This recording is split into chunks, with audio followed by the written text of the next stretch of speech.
Good evening, everyone, and welcome back to PESN exclusive coverage of Friendly Fire Gaming and Dadpool, no relation, continuing to try to win Dan Marino a Super Bowl for Christmas this year.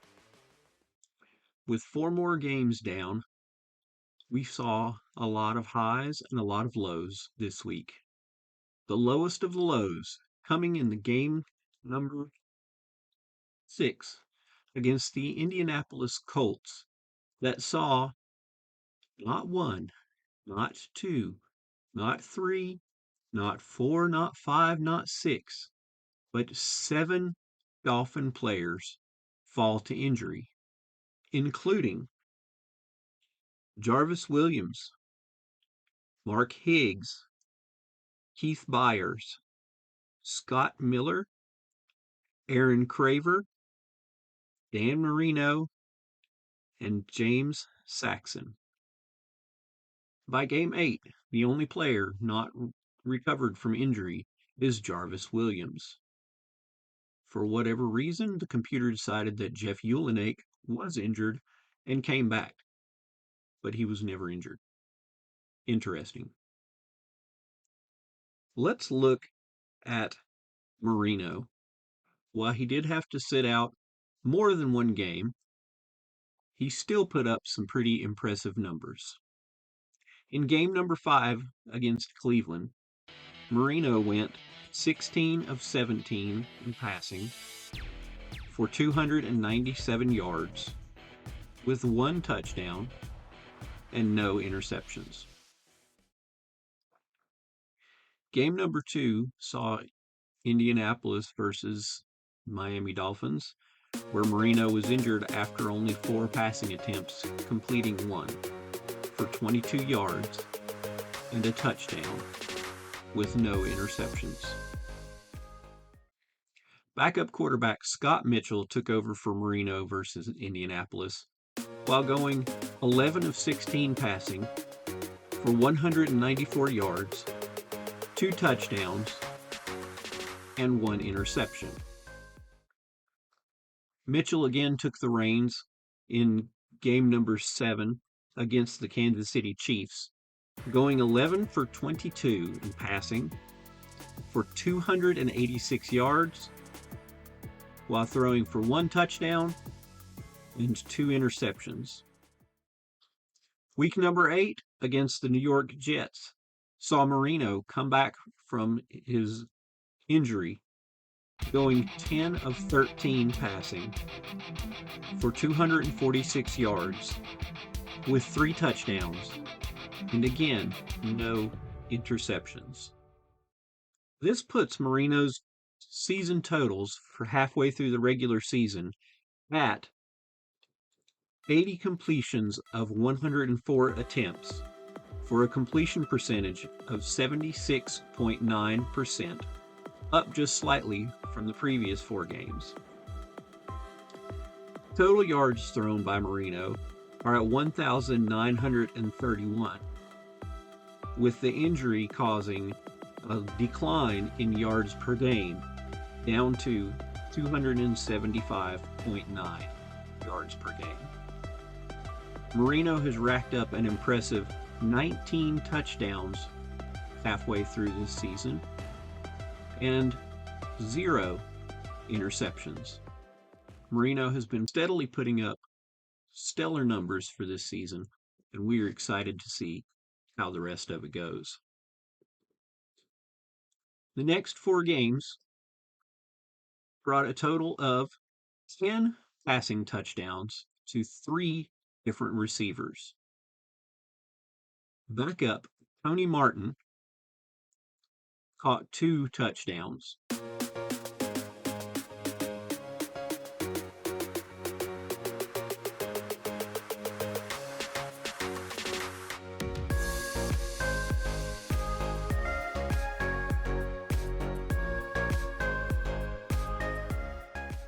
Continual deep threat Keith Jackson also caught 2 touchdowns.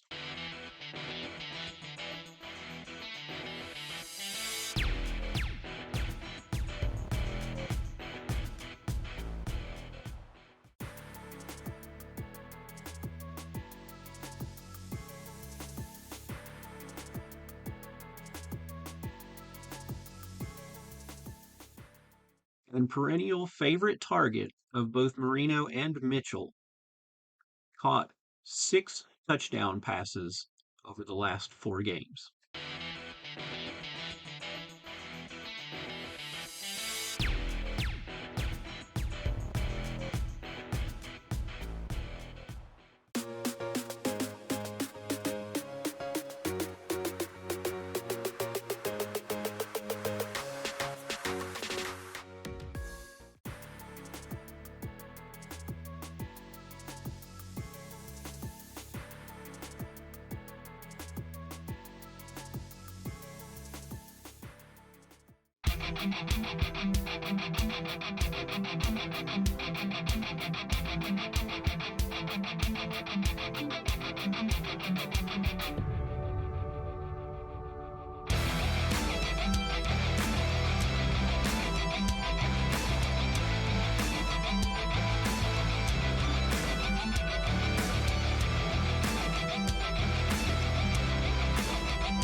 Miami also kept the ground game going strong, while putting up fewer yards per game and fewer yards overall than the previous 4 games, still going with 12 touchdowns on the ground, including one by the man himself, Dan Marino.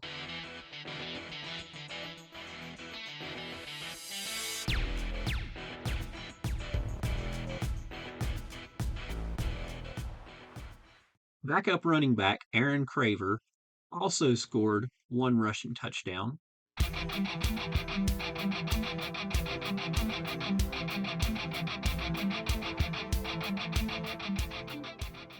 While Keith Byers added to his total touchdown count, adding 2 more to put his total at 12.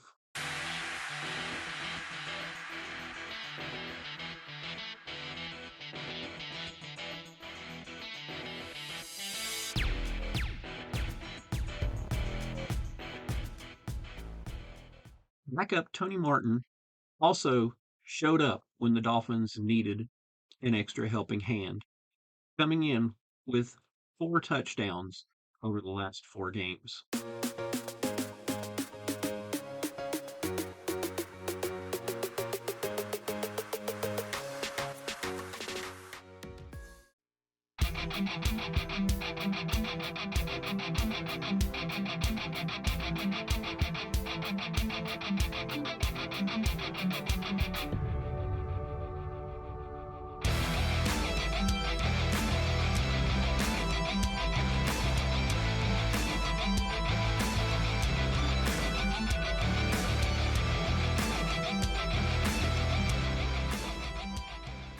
And while he wasn't out injured, Mark Higgs managed to put in the end zone 4 times over the last 4 games.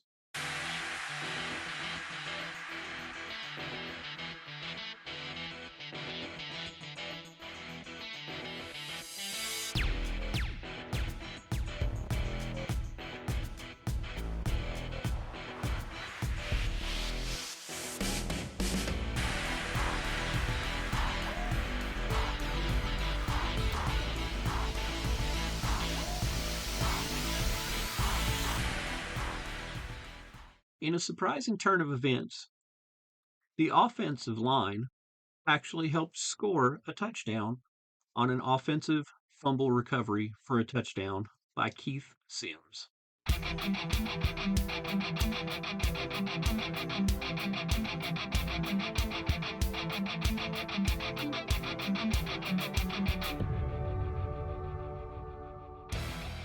Forever inventing new ways to score, even though they didn't really invent this, the Dolphins came up with 2 safeties over the past 4 games. One by David Griggs,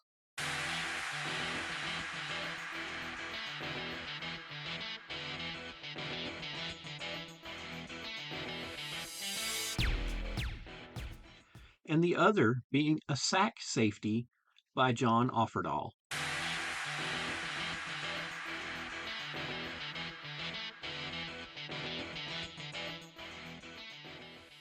Dolphins kicker Pete Stoyanovich continued to add to his impressive resume for this season.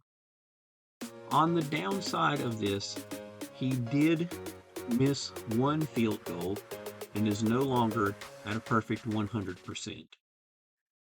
Through this stretch of 4 games, Stoyanovich added 23 PATs while going 1 of 2 on field goal attempts. This brings Stojanovich's total points up 26 over this stretch of games compared to 42 for the first 4 games, giving him a grand total of 68 points through the first 8 games. Miami's defense has stepped up in a major way as well throughout all the injuries. With Jarvis Williams still out, Louis Oliver was able to catch up to Williams, adding 2 interceptions to his resume on the season, tying Williams with 4 through 8 games.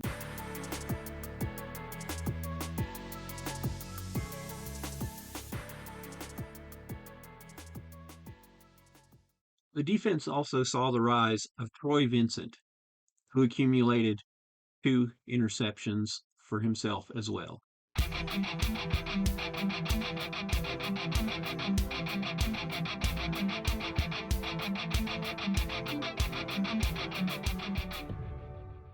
The defensive line kept the pressure on the quarterbacks, showing up with some new faces and some familiar faces getting some sacks through these last 4 games.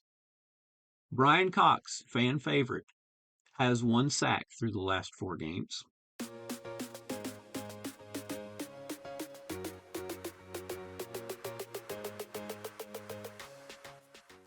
While Jeff Cross added another sack to his resume for the season.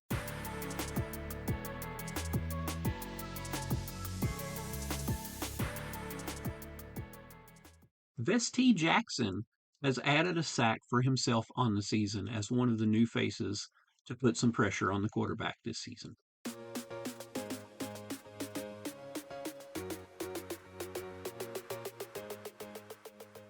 Another new face adding pressure to the quarterback was Marco Coleman, who came in with an astonishing 5 sacks over the last 4 games.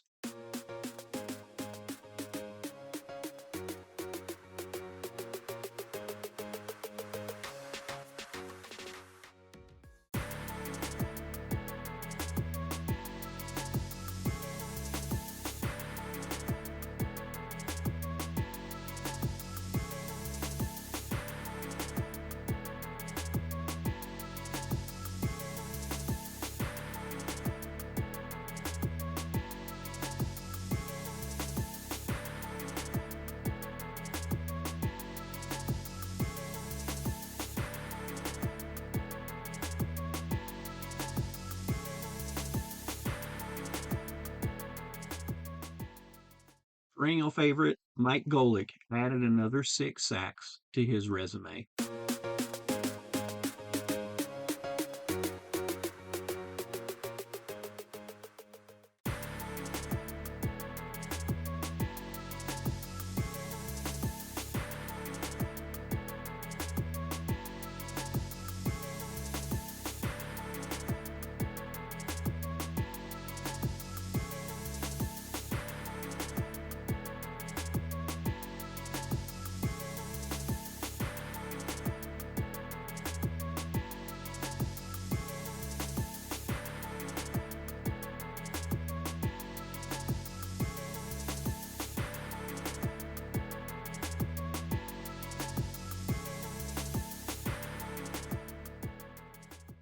John Offerdahl continued to add to his total for the season, racking up 6 sacks, including 1 sack safety.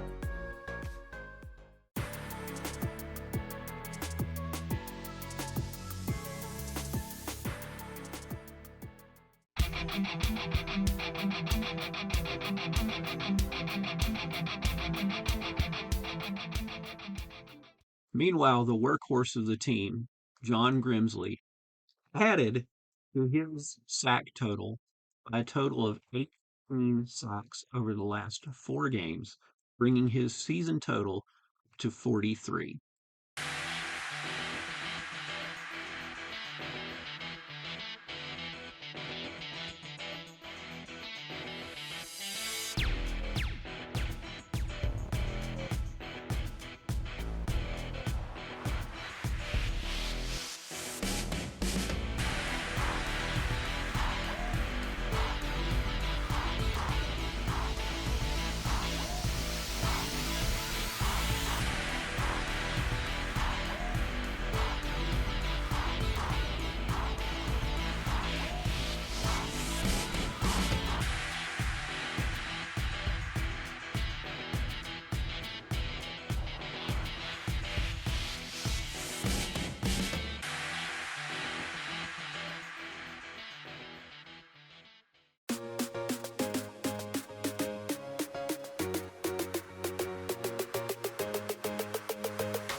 While overall the scoring was down compared to the first 4 games, the Dolphins did manage to put up some pretty impressive numbers on offense, adding another 168 points over the last 4 games for a grand total of 372 points scored over the first 8 games. While the offense did struggle with injury, the defense kept the pressure on the opposing teams. Over the last 4 games of this season, they only allowed 10 points in 4 games, adding to the total of their first 13, a total of 23 points allowed over the first 8 games of the season, giving the Miami defense an average points per game of 2.875. So Miami's opponents have not even averaged a field goal worth of points over the first 8 games of the season. While on the flip side of that, the Miami offense has put up 46.5 average points per game. Pretty impressive numbers for both the defense and the offense. Miami currently sits at an undefeated 8-0 on the season, being halfway through the regular season with 8 more games to go until the playoffs. We would like to take this opportunity to remind you that we have some polls going on. The first poll is if this player, Badpool, no relation, gets an undefeated season and wins the Super Bowl, does he receive the Gamertag Achievement Ribbon? So far, the vote is yes, he does. And if he does manage to go undefeated, does he receive a new ribbon for going undefeated through an entire season? Tecmo Super Bowl. And also, don't forget our third and newest poll: what to do during wild card weekend. If the Dolphins do not appear in the wild card, should the player, Dadpool, no relation, play as one of the teams in the game to try and advance one team and eliminate another? These polls can be found on the homepage of our YouTube channel in the community section of our homepage. Please cast your vote, make your vote be heard.